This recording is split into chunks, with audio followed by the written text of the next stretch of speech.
Muy buenos días, hermanos.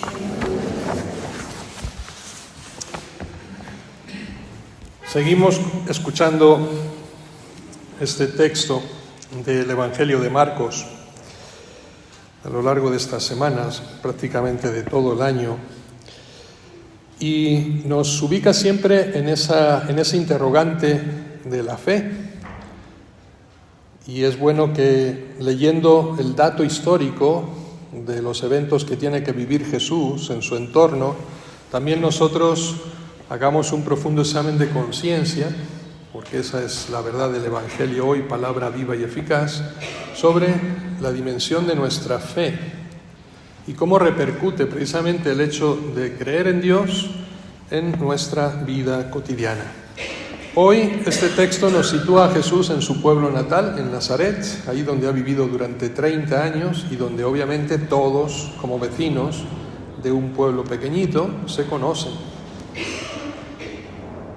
Y vamos a escuchar esa frase lapidante de Jesús: nadie es profeta en su tierra. Yo, de una manera creo que un poco más genuina, me gustaría titular esta reflexión que hacemos en esta homilía como el paraguas. Todos tienen, ¿no? Y hemos usado un paraguas, ¿verdad? ¿Para qué sirve un paraguas? Para protegernos de la lluvia. Bien, pues yo lo llamo paraguas porque es como ese aislante que se hacen los paisanos de Jesús para impedir que la gracia de Dios llegue a ellos.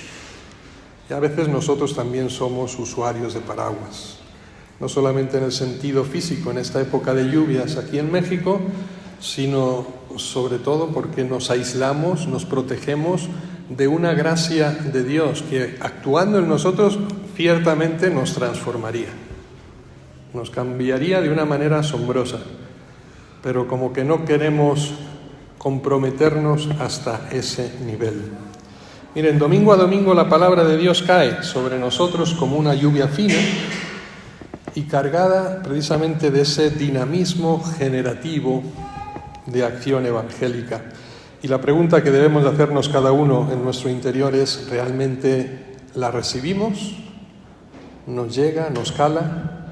¿Cuáles son, por tanto, sus frutos? Porque si la recibimos, obviamente, y por necesidad, tiene que generar frutos. O más bien vivimos una situación muy similar a la de Nazaret, que Jesús permanentemente llega a nuestra vida, pero nosotros no queremos acoger precisamente esa diferencia en Él.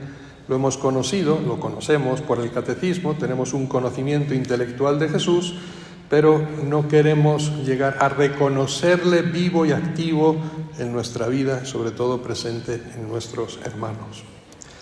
Miren, yo me remito en primer lugar a una gran diferencia que hay entre oír y escuchar. Oír y escuchar. Todos tenemos la capacidad de oír, pero no siempre acertamos a la escucha atenta y sobre todo escucha comprometida. Ustedes me están oyendo, ¿verdad? ¿Todos me oyen? ¿Todos me escuchan? ¿Seguro? Porque hay una diferencia. ¿Están oyendo el canto del pájaro ahí fuera en el jardín? No, ¿verdad? No, sí lo están oyendo, no lo están escuchando, que es distinto. Porque todos los ruidos entran, los escuchamos. Otra cosa es a qué prestamos atención. Ustedes me están prestando atención a mí y obviamente todos los demás ruidos alrededor que oyen no lo escuchan, simplemente se oye pero no se escucha, es decir, no le prestamos atención. Esa es la diferencia radical. ¿Oímos la palabra de Dios? Sí. ¿La escuchamos? ¿Qué implicaría esa escucha? Obviamente un compromiso de vida. Miren, el Consejo Episcopal de la Arquidiócesis de México hemos estado trabajando toda esta semana este documento, que no es otra cosa sino la síntesis de las asambleas parroquiales del año pasado, de canales de principios de este año y la asamblea arquidiocesana que tuvimos hace 2 meses. Esta es la síntesis y creo, si no falla los medios, van a tener la versión digital a partir de hoy mismo en las redes sociales de la arquidiócesis. Hay 5 líneas de acción básicamente, o 5 podríamos llamarlos focos de atención, pautas de acción que van a guiar la pastoral de la arquidiócesis durante los próximos 3 años. Y el segundo precisamente habla de esto: escucha, pero escucha con compromiso.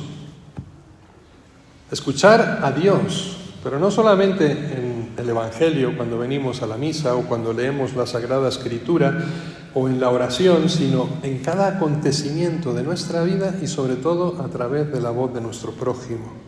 Escuchar a Dios. Y les cito el documento del Papa Francisco, Evangelii Gaudium, que en el número 171 dice así: dice, necesitamos ejercitarnos en el arte de escuchar, que es más que oír, más que oír. Lo primero en la comunicación con el otro es la capacidad del corazón que hace posible la proximidad, sin la cual no existe un verdadero encuentro espiritual. ¿Se han dado cuenta de la polarización social que vivimos en México en estos años?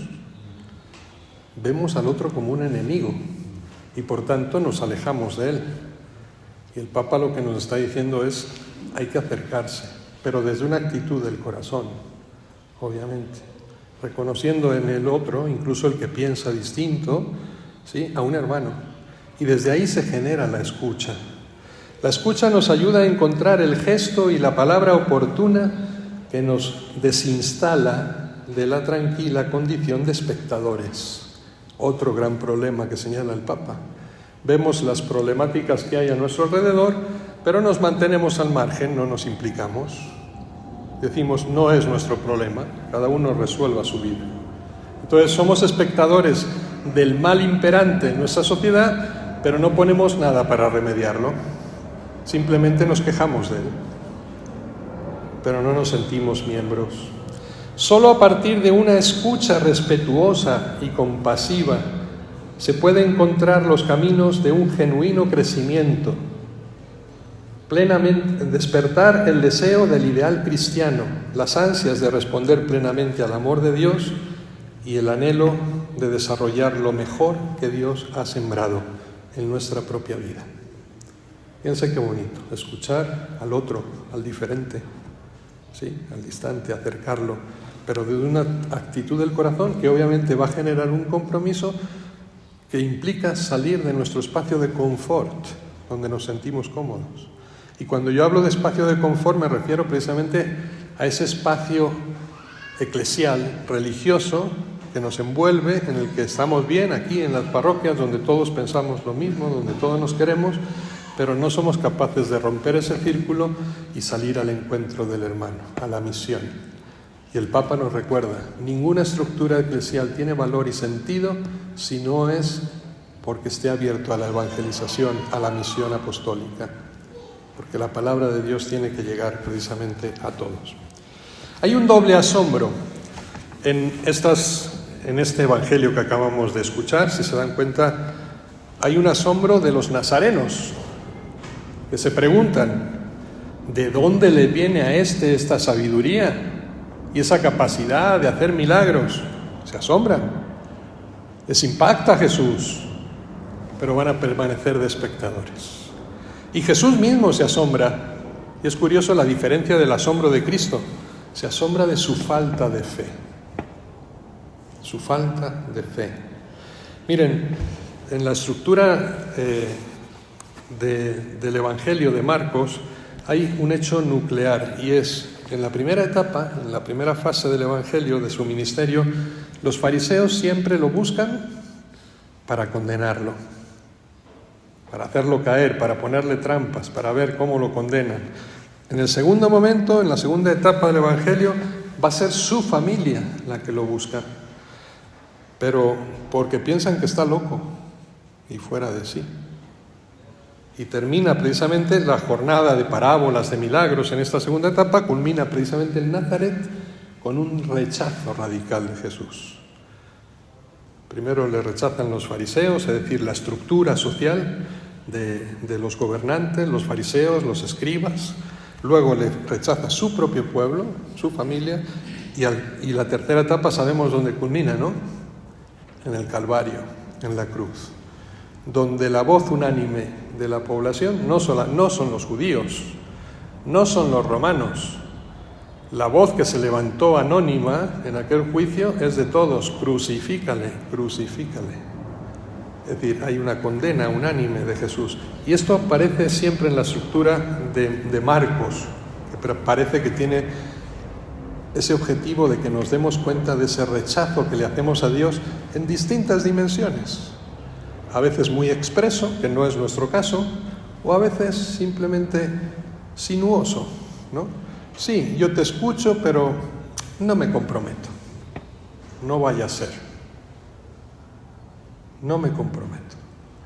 Se conocen ustedes hay un cuentito que yo aprendí en la selva cuando trabajaba allí en el Amazonas, que me lo contó el obispo, un obispo emérito ya fallecido.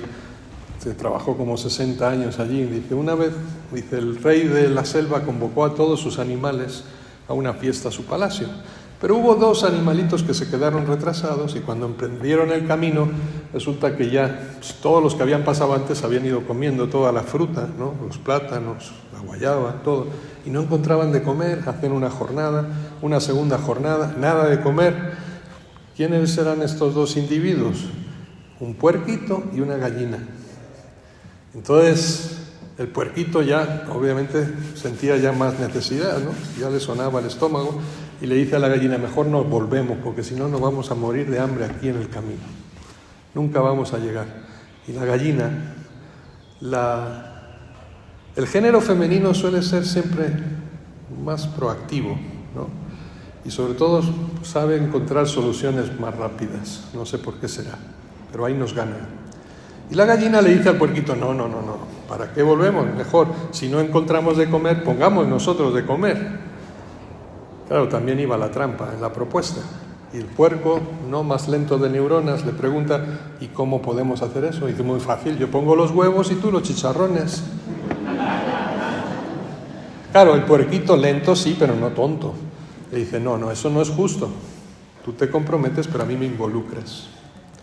Claro, la gallina pone el huevo y ¿qué le pasa? Nada, va a caminar más ligera todavía. Pero como le cortemos los chicharrones al puerco, ahí quedó. Es decir, escuchamos la palabra de Dios, pero ¿hasta qué punto nos compromete y nos involucra? Es decir, ¿hasta qué punto genera en nosotros un compromiso que genera un cambio de vida radical en nuestra forma de ser y de vivir? El pasaje, por tanto, si se dan cuenta, se abre y se cierra bajo esta enseña del asombro, ¿no? El asombro. Los nazarenos quedan maravillados de su doctrina. Una doctrina inaudita, inexplicable y sobre todo desconcertante. Y Jesús se maravilla por su falta de fe. Pero si se dan cuenta, ese asombro, esa maravilla debería de abrir paso al misterio. Es decir, cuando Jesús obra un milagro, es para que tú reacciones. La fe no es la que provoca el milagro llama a la fe, ¿sí? Nos hace una llamada de atención, pero en vez de abrirnos al misterio de Dios, la sofoca, es curioso, y da paso al escándalo. Sus paisanos se escandalizan de Jesús por el poder que tiene. En vez de admirarse, ¿no?, y acogerlo, se escandalizan. Jesús se sorprende de esa obstinada ceguera. Han conocido al Jesús de Nazaret, al compañero de vida, al niño con el que jugaban, ¿no?, en la calle, con el que quizás estudiaron, ¿no?, y aprendieron a leer ahí en arameo o en hebreo, pero no quieren reconocer al Hijo de Dios en él por el poder que ahora manifiesta. El estupor debería de abrir la persona a la alabanza y sin embargo se queda en el desprecio. ¿Cuál es la razón de este cambio o de esta reacción en aquella gente? Yo digo que hacen la pregunta justa: ¿de dónde le viene a este todo esto? La pregunta es acertada. Lo que falla es la respuesta. Esta está equivocada. ¿Qué sabiduría es esta? ¿Y esos milagros que hace? Y responden, pues ¿acaso no es este el hijo de María? ¿no? El carpintero, el hijo del carpintero, si ha vivido con nosotros aquí 30 años, esto no es posible.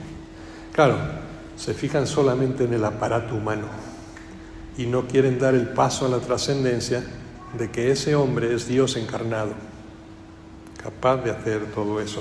Admiten el hecho, el misterio, visualizan la verdad, pero quedan atrapados en su pequeñez, ¿no? En su experiencia natural de vida. La interrogación oportuna sería sobre la persona de Jesús, y todo el Evangelio de Marcos gira precisamente en torno a esta cuestión. Lo escuchábamos hace 8 días, creo. ¿Quién dice la gente que soy yo? ¿Quién dices tú que soy yo? Es decir, la pregunta es: ¿quién es Jesús para mí? ¿En qué Jesús creo yo? ¿En el hijo del carpintero? ¿En el hijo de María? ¿En el vecino de Nazaret? ¿O en el Dios encarnado? Porque hay diferencia. Hay un libro de teología que nosotros estudiábamos en teología fundamental, en cristología, que decía: del Jesús de Nazaret al Cristo de la fe. ¿Son la misma persona? Sí, pero hay varias formas de concebirlo. Quedan, por tanto, aquellos atrapados y encasillados en esas categorías que ya conocían, pero no se abren al misterio. Cerramos la puerta muchas veces de nuestra vida ante los problemas fastidiosos con los que ya se sabe cómo manejar, es decir, mi verdad. Y lo liquidamos, no lo resolvemos, sino simplemente nos quitamos el problema de encima, pero no le buscamos la solución. Y en vez de abrirnos, de buscar a lo que aún no se conoce, más bien nos instalamos en esos puestos de seguridad. Estamos instalados en nuestra estrechez, y cuando el Espíritu nos toca para abrirnos precisamente a lo desconocido, a lo maravilloso, nos encasillamos, cuadriculados en nuestras categorías y en nuestras verdades. A veces incluso las hacemos absolutas, propio del relativismo moral que vivimos en nuestros días. ¿Han intentado ustedes discutir algo con un chavo de 15 años? ¿Han podido? Simplemente abrir un mínimo de debate sobre cualquier cuestión. No, tú piensas así, yo pienso así. Tú sigue con tus ideas, que yo seguiré con las mías. Pero no se intenta buscar dónde está la verdad y dónde está el error. Este es el problema. No partimos de algún absoluto que nos haga coincidir desde una verdad única y desde ahí debatir todos los demás problemas de la vida. Eso se llama relativismo. El deseo abre una herida y una pregunta que yo llamo fastidiosa, pero la respuesta viene por el camino equivocado: la familia de Jesús. La incredulidad, por tanto, viene de esa incapacidad que tuvo Nazaret, que a lo mejor tenemos incluso hoy nosotros, de acoger a ese Dios cotidiano, a ese Dios natural, a ese Dios espontáneo. La incapacidad de reconocer a Dios cuando se pone ese vestido de todos los días, como el nuestro, y a quien tenemos que percibir precisamente en la rutina y en la normalidad de nuestra vida y en nuestros hermanos. El escándalo, si se dan cuenta, hermanos, deriva del hecho de que Jesús no coincida con la imagen y la idea preconcebida que tenemos de Dios. Este es el problema. Fue el problema en Nazaret y es nuestro problema hoy. Rechazamos a Dios. Seguimos rechazando a Dios. Lo rechazaron, si se dan cuenta, los gerasenos, lo leíamos la semana pasada, pero lo rechazan porque es un desconocido. Es una tierra extraña. ¿Se acuerdan el pasaje cuando expulsa a los demonios de los puercos, ¿no? Y los puercos se echan al mar y luego todo el pueblo se enemista con Jesús. Vete de aquí, desgraciado, que nos has arruinado el negocio. Y lo rechazan los nazarenos por la causa contraria. Aquellos lo rechazan porque lo desconocen y estos lo rechazan porque le conocen. Es curioso. Le conocen tanto que no son capaces de reconocerlo ahora. Recorría entonces los pueblos, es la última vez que Jesucristo va a hablar en una sinagoga, fíjense. Nosotros nos hemos acostumbrado y tenemos que venir aquí al templo a escuchar la palabra de Dios. No, posiblemente Dios habla mucho más ahí fuera que aquí dentro. Y Jesucristo va a desistir de hablar en ninguna otra sinagoga, en ningún otro templo. Empieza a recorrer los pueblos y las calles, ¿no? Y a llamar y a convocar a aquellos que nosotros señalábamos como los alejados y ahora van a ser los testigos privilegiados de la palabra de Dios. Y fíjense en el hecho de... Aquí yo me quería simplemente detener un momento en el hecho que señalan, ¿no es este el hijo del carpintero? ¿No viven con nosotros sus hermanos y hermanas? Este es un argumento por el que nuestros hermanos separados, los evangélicos protestantes, niegan el culto a María. Se han encontrado con este caso, ¿verdad? ¿Qué nos dicen los protestantes? Ustedes adoran a la Virgen María. No, primero, para empezar, nosotros solo adoramos a Dios. María merece veneración, que es distinto de la adoración. Se venera, ¿no?, a un intermediario de gracia ante Dios y solamente se adora a Dios. Primera confusión.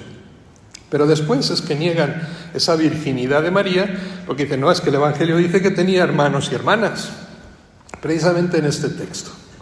No son sus hermanos, y aquí se está refiriendo precisamente a los hijos de Cleofás, que era la hermana de su papá, de José, por tanto eran primos de Jesús, Simón y Judas. O la otra María, que aparece siempre también en los textos evangélicos, que era prima de José, ¿no? Y tenía sus hijos Santiago y Juan, 2 apóstoles, eran primos de Jesús. Pero ¿qué pasa? Marcos escribe en griego y copia la palabra que habían escrito en arameo. En el griego se dice adelphos. Adelphos en griego significa hermano, ¿sí? De ahí viene la palabra adelfa, que conocen como planta, ¿no? Hermanos. En arameo se decía ajá, con H intercalada, o en hebreo ajot.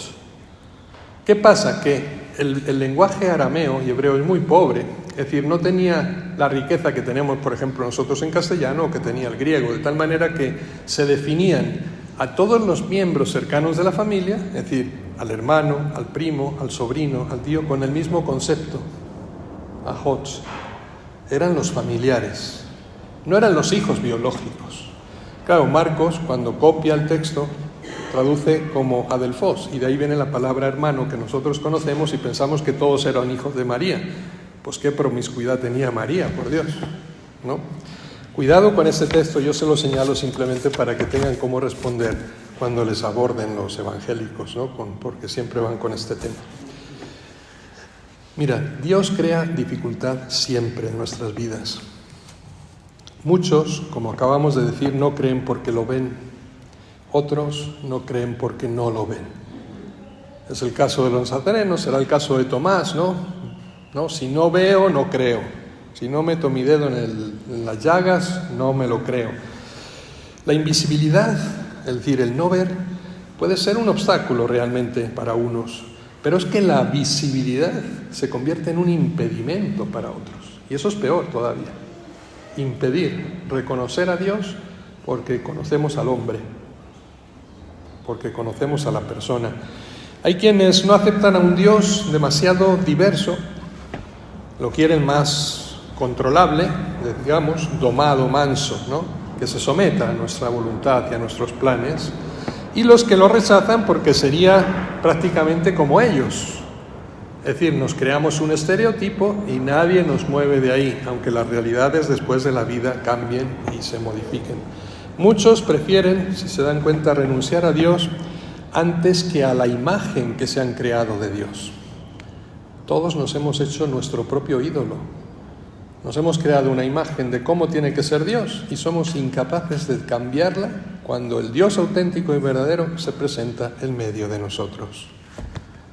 Somos tremendamente devotos, ¿no? Y nos postramos de rodillas ante el Santísimo Sacramento en la iglesia, pero no somos capaces de comprender la sacralidad de la persona humana, que es templo del Espíritu Santo. Templo vivo. Este es un templo muerto. Aquel es un templo vivo. Pero no somos capaces de reconocer a Dios en el hermano y en el necesitado. Y la pregunta del juicio final va a ser esta. Mateo 25, 35 y siguientes. Tuve hambre y me diste de comer. Tuve sed y me diste de beber. Estuve desnudo y me vestiste. Estuve enfermo y me visitaste. En la cárcel y viniste a verme. Ah, Señor, ¿y yo cuándo he hecho eso? No, cada vez que lo hiciste con uno de estos pequeños, lo hiciste conmigo. Ven a mí, bendito de mi Padre. Y hay quienes reprocharán, Señor, ¿y cuándo dejé yo de hacer eso? Cada vez que no lo hicieron con ellos, conmigo no lo hacen. Dios está presente en el hombre, pero ¿seremos capaces de reconocerlo o seguiremos simplemente instalados en esa imagen, en esa idea o en ese ídolo que nos hemos creado y fabricado de Dios? Pasa. Cuidado, rompamos nuestros estereotipos. Nosotros, cristianos occidentales, pensamos que hay que adorar a Dios de rodillas, ¿verdad? Pero si se van a Israel, los judíos lo adoran de pie, ¿sí? Y los orientales sentados. Y son distintas formas, pero es la misma acción. Nosotros, si queremos visualizar el luto, nos vestimos de negro. Váyanse a Corea o a Japón. El luto se muestra con el blanco. Nunca van a ver a una novia de blanco en Japón, por ejemplo. Nosotros usamos el blanco como una señal de gozo, de triunfo, de alegría, de felicidad. Ellos es todo lo contrario. Son estereotipos distintos. Y lo que no puedo decirle yo al japonés es que está equivocado. No, son culturas distintas y hay que saber respetar esa diferencia. Y lo mismo nos pasa con Dios. Hemos preferido muchas veces conservar nuestro ídolo. Nos hemos fabricado una imagen de Dios que se ha manifestado precisamente de una manera distinta a nuestro lado. Queridos hermanos, yo creo que esta reflexión debe de generar en nosotros un auténtico examen de conciencia. Creo que todos podemos juzgar y con razón a los nazarenos por el rechazo que hicieron a Jesús. La cuestión es, ¿no caemos a veces en el mismo error? Simplemente piensen, y sobre todo, como el puerquito y la gallina, ya no sé si pondremos huevos o chicharrones, pero yo creo que algo más de lo que hacemos tenemos que hacer. Que así sea.